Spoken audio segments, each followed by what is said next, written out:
This idea of not dying with your music still in you is really about an awareness that there is some kind of purpose. And that purpose to everything and to your life is not necessarily based upon something that we can figure out with our brain. Like, my purpose is to become an accountant, or my purpose is to find the perfect place to live or the perfect mate. I don't think it's done that way. It's never, to me, an intellectual thing. It's always something that's of the heart. When I ask people to point to themselves, they never point to their brain. They always point to their heart. And Gibran, the Lebanese poet, said that when you're born, your work is placed in your heart. There's something that you feel, and it's very hard to put it into words. In fact, I think it defies words, because words are just more symbols of something that we're trying to express. And it's the feeling that we have in here that I'm here, that I have a heroic mission of some kind, that there's something more to my life than just simply going through the motions and being a commuter and collecting a certain amount of stuff. So to me, not dying with your music still in you is what Maslow called the top of the pyramid. And you remember the pyramid of the self-actualization that begins with the baseline being the longest part, but the baseline is just taking care of basic needs. Like, you learn how to handle and provide for yourself. So you have to, at the very base of this pyramid, you have to feed yourself. And you have to have your needs for water, and your needs for food, and your needs for shelter as you move up this. And then your needs for sort of like companionship and ultimately a need to feel a sense of belonging, a need to feel loved as you begin to move up this pyramid until you get to the very top. And at the very top of this pyramid, there's just a tiny little space up there. And this tiny little space at the top of the pyramid is what we call purpose, where you're living your life as if why you're here is really clear to you. A sense of purpose is not that I'm doing what I was told I was supposed to do, that was programmed into me by somebody in the sky before I showed up here, but that I feel as if why I'm here is being actualized. And when people ask me about how do I get to that place of purpose in my life, I always remind them that your life is like what Joel Goldsmith called it, a parenthesis in eternity. So who you are, Carl Jung referred over and over again to the part of us that is eternal, the infinite part of us. He said the telling question of a person's life is their relationship to the infinite. And until you have that relationship with the infinite, you will not know anything about purpose. So that you almost have to learn how to step outside of yourself and begin to witness yourself from the perspective of who you are as not being this thing that you're observing. You go to the observer, and then you even get to watch the observer. And that's when it starts to get a little bit complicated. But as the observer, or as the witness to the observer, you're sort of watching and noticing. But the sense of purpose comes from being that witness rather than what you are witnessing. And when you get to that place in your life, you begin to realize that who you are in this physical world, this name that you've been given and this body that you are occupying, is nothing more than a parenthesis in something called eternity. It opens parentheses at the moment of your conception. It closes parentheses at the moment of your death. But when you come into this parentheses, when you show up here, you show up with nothing, with no thing. And you go from nowhere, N-O-W-H-E-R-E, nowhere. And in one instant, conception, you're in now here, N-O-W-H-E-R-E. It's all the same. It's just a little question of spacing. Nowhere, now here. So now you're in now here. Hopefully, all of you listening are in now here. There may be some of you listening that are not now here. But while you're in now here, you have some kind of an awareness that you're going nowhere. You're going back to nowhere. So it's nowhere, open parentheses, now here, back to nowhere. It's all one. But there's something different about now here than nowhere. At least we think there is, but we don't have any real confirmation about that unless you're Brian Weiss. Or you know about past lives or future lives and so on. Now, one of the great teachers in my life, Carlos Castaneda, whom I've referred to on many occasions, one of the things that he says is that the problem with humanity living at ordinary levels of awareness is that we are all beings who are going to die, but we act as if we're not. So that we don't really ever come in contact with our immortality or our infinity at all, because we are acting as if this body is all that there is and it's going to live forever. When in fact there's an awareness in there that we're all going nowhere. To change the thought from notice me, to what Lao Tzu calls living in obscurity, becoming more obscure. We live in a celebrity-obsessed world, don't we? Look at me. Notice me. The Tao teaches something completely the opposite. Listen to the 66th verse of the Tao. Water again. The sea stays low. And because the sea stays low, all of the rivers and all of the streams empty into it. Because it stays humble. Because it stays in that place of just allowing everything to come to you. He was trying to teach us the important lesson of letting what we know is coming come to us. Verse 66 of the Tao. Why is the sea king of 100 streams? Because it lies below them. Humility gives it its power. That's a very important principle to understand, and I live on the ocean, right next to it. It's my front yard. And always I watch it to learn something from this thing called the ocean, which is the most powerful source of life that we have on the planet. Without it, there's no life on this planet.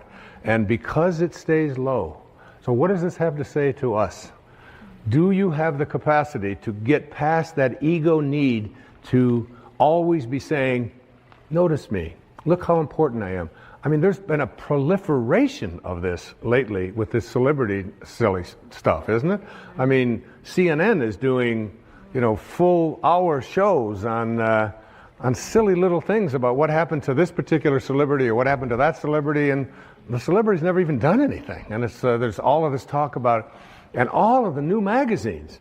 I mean, and you go through an airport and you look on the newsstand and all the same photos, just with different magazines. I don't even know what the names of all of them are, but there's like this huge market now that we have for people to get into a state of notice me, notice me, notice me. And how much do we train our young people, particularly in our schools and so on, that the one who is the star is the one who gets the most attention.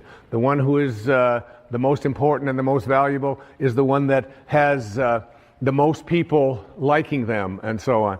This constant obsession with needing to be noticed. When in fact, what I have found for myself is the happiest moments of my life are when I can do it low and slow and not have anybody out there even know what I'm doing. To be able to, Louise never would have advertised the fact of some of the things I talk about with her generosity. She does it anonymously. It's almost always done in those ways. No, look at me, look and notice me, how important I am, and so on.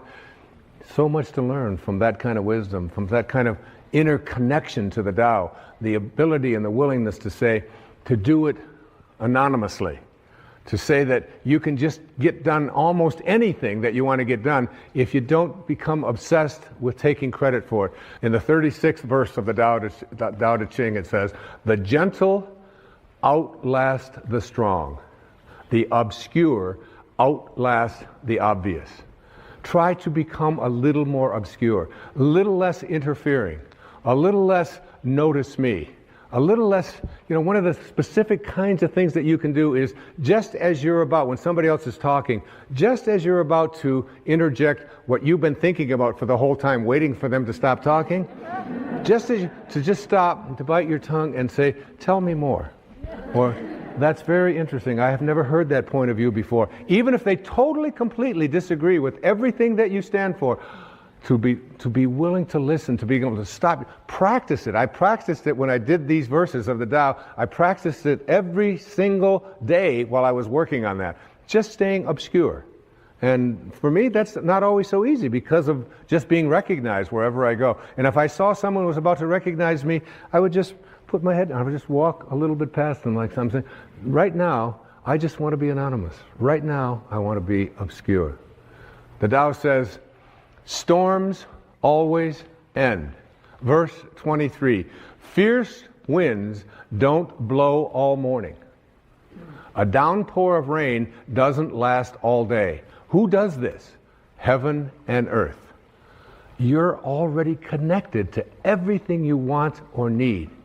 It will come to you at the exact perfect time, as the rivers and the streams come to the ocean at the perfect time and place.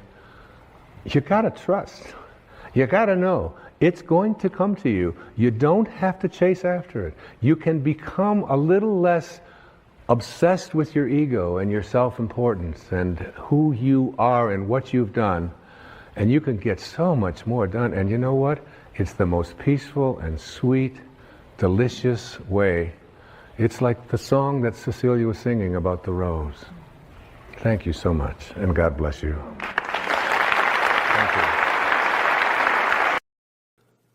There's nothing natural about living a life filled with stress and anxiety, having feelings of despair and depression, and needing pills to tranquilize yourself.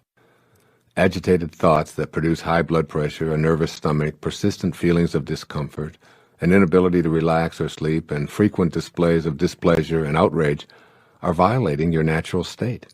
Believe it or not, you have the power to create the naturally stress-free and tranquil life you desire. You can utilize this power to attract frustration or joy, anxiety or peace. When you're in harmony with the 7 faces of intention, you can access and pull from the source of all in order to fulfill your intention of being stress-free and tranquil. So if it's natural to have feelings of well-being, why is it that we seem to experience so much unwellness and tension? The answer to this question provides you with the key that leads to the peaceful life you desire. Stress is a desire of the ego. We speak of stress as if it were present in the world as something that attacks us. We say things like, "I'm having an anxiety attack," as if anxiety is a combatant.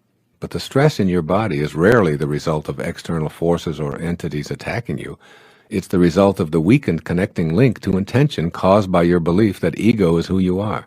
You are peace and joy, but you've allowed your ego to dominate your life. The following lighthearted way to stop taking yourself so seriously is from a book by Rosamund and Benjamin Zander. He's the conductor of the Boston Philharmonic Orchestra, titled The Art of Possibility. It illustrates in a delightful way how we allow ego to create many of the problems we encounter that we label stress and anxiety. It's called Rule Number 6. I'll share it with you. 2 prime ministers are sitting in a room discussing affairs of state. Suddenly a man bursts in, apoplectic with fury, shouting and stamping and banging his fist on the desk. The resident prime minister admonishes him. "Peter," he says, "kindly remember Rule Number 6. Whereupon Peter is instantly restored to complete calm, apologizes and withdraws. The politicians return to their conversation only to be interrupted yet again 20 minutes later by an hysterical woman gesticulating wildly, her hair flying. Again, the intruder is greeted with the words, "Marie, please remember Rule Number 6. Complete calm descends once more, and she too withdraws with a bow and an apology. When the scene is repeated for a third time, the visiting prime minister addresses his colleague. "My dear friend," he says, "I've seen many things in my life, but never anything as remarkable as this. Would you be willing to share with me the secret of rule number 6? "Very simply," replies the resident prime minister. "Rule number 6 is, don't take yourself so damn seriously." "Ah," says his visitor, "that's a fine rule." After a moment of pondering, he inquires, "And what, may I ask, are the other rules?" "Oh, there aren't any." As you encounter stress, pressure, or anxiety in your life, remember rule number 6. At the moment you realize you're thinking stressful thoughts. By noticing and discontinuing the inner dialogue that causes stress, you may be able to prevent its physical symptoms. What are the inner thoughts that produce stress? I'm more important than those around me. My expectations aren't being met. I shouldn't have to wait. I'm too important. I'm the customer here, and I demand attention. No one else has these pressures. All of these above, along with a potentially endless inventory of rule number 6 thoughts, are from the ego's bag of tricks. You aren't your work, your accomplishments, your possessions, your home, your family, your anything. You're an aspect of the power of intention, dressed in a physical human body, intended to experience and enjoy life on earth. This is the intention that you want to bring to the presence of stress. You must become conscious of the need to activate thought responses that match your intention. These new responses will become habitual and replace your old habit of responding in stress-producing ways. When you examine segments of stress-producing incidents, you always have a choice. Do I stay with thoughts that produce stress within me, or do I work to activate thoughts that make stress impossible? Here's another easy tool that will help you to replace the habit of choosing anxiety and stress. I call them 5 magic words. Here they are. I want to feel good. I want to feel good. Your intention here is to be tranquil and stress-free. When you feel good, you're connected to your intentions, regardless of what goes on around you or what others expect you to feel. Many events will transpire in which your conditioned response is to feel bad. Be aware of these outer incidents and say the 5 magic words. I want to feel good. In that precise moment, ask yourself if feeling bad is going to make the situation any better. You'll discover that the only thing that feeling bad accomplishes in response to outer situations is to plummet you into anxiety, despair, depression, and of course, stress. Instead, ask yourself in that moment what thought you can have that will make you feel good. When you discover that it's responding with kindness and love to the bad feeling, which is quite different from wallowing around in it, you'll begin experiencing a shift in your emotional state. Now you're in vibrational harmony with your source, since the power of intention knows only peace, kindness, and love. I assure you that your decision to feel good is a way of connecting to spirit. It isn't an indifferent response to events. By feeling good, you become an instrument of peace, and it's through this channel that you eradicate problems. By feeling bad, you stay in the energy field that creates resistance to positive change and experience a stressful, anxious state as a byproduct. The things you call problems will perpetually present themselves to you. They'll never go away. Resolve one, and another one will surface. You'll never get it done. I urge you to simply accept the fact that you'll never get it all done and begin to live more fully in the only moment that you have, which is now. The secret to removing the harmful effects of feeling stressed and under pressure is to be in the now. Announce out loud to yourself and all who are willing to listen to you, I'm an incomplete being. I'll always be incomplete because I can never get it done. Therefore, I choose to feel good while I'm in the moment, attracting into my life the manifestations of my desires. I am complete in my incompleteness. All resistance melts away when you can feel complete in your incompleteness. What being open to everything means. Everything means just what it says, no exceptions. When someone suggests something to you that conflicts with your conditioning, rather than responding with, that's ridiculous, we all know that's impossible, say instead, I've never considered that before, I'll think about it.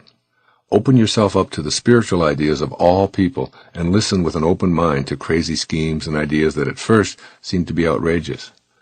If someone suggests that crystals can cure hemorrhoids, that natural herbs can lower cholesterol, that people will eventually be able to breathe underwater, or that levitation is possible, listen and be curious. Let go of your attachments to what you've been trained to believe. Open your mind to all possibilities, because whether you believe something is possible or impossible, either way, you'll be right. How can that be true? Your agreement with reality and all that's possible determines what you'll become. If you're convinced that you can't become wealthy and famous or artistic or a professional athlete, a great singer, or whatever, you will act upon that inner conviction that prevents you from manifesting what you'd really like. All that you'll get from your effort is being right. When you need to be right, you're attached to your conditioned reflex of the way things are and always have been, and you assume they always will be. Releasing your attachments. Your attachments are the source of all your problems. The need to be right, to possess someone or something, to win at all costs, to be viewed by others as superior. These are all attachments. The open mind resists these attachments and consequently experiences inner peace and success. To release attachments, you have to make a shift in how you view yourself. If your primary identification is with your body and your possessions, your ego is the dominant force in your life. If you can tame your ego sufficiently, you'll call upon your spirit to be the guiding force in your life. As a spiritual being, you can observe your body and be a compassionate witness to your existence. Your spiritual aspect sees the folly of attachments because your spiritual self is an infinite soul. Nothing can make you happy or successful. These are inner constructs that you bring to your world rather than what you receive from it. If you think peaceful thoughts, you'll feel peaceful emotions, and that's what you'll bring to every life situation. If you're attached to being right or absolutely need something in order to be at peace or to be successful, you'll live a life of striving, yet never arriving. It's possible to have a burning desire yet not have attachments. You can have an inner vision of what you intend to manifest and still detach yourself from the outcome. How? Consider this observation in A Course in Miracles. Infinite patience produces immediate results. It sounds like a paradox, doesn't it? Infinite patience implies an absolute certainty that what you'd like to manifest will indeed show up in a perfect order and exactly on time. The immediate result you receive from this inner knowing is a sense of peace. When you detach from the outcome, you're at peace, and you'll ultimately see the fruits of your convictions. Suppose you had a choice between two magic wands. With wand A, you can have any physical thing you desire by simply waving it. With wand B, you can have a sense of peace for the rest of your life, regardless of what circumstances arise. Which one would you pick? A guarantee of stuff or inner peace for the remainder of your life? If you opt for peace, then you already have wand B. Simply have a mind that is open to everything but attached to nothing. Let it all come and go as it will. Enjoy it all, but never make your happiness or success dependent on an attachment to anything, any place, and particularly any person. In all of your relationships, if you can love someone enough to allow them to be exactly what they choose to be, without any expectations or attachments from you, you'll know true peace in your lifetime. True love means you love a person for what they are, not for what you think they should be. This is an open mind and an absence of attachment. In essence, I'm urging you to stop taking your life so personally. You can end any and all suffering by reminding yourself that nothing in the universe is personal.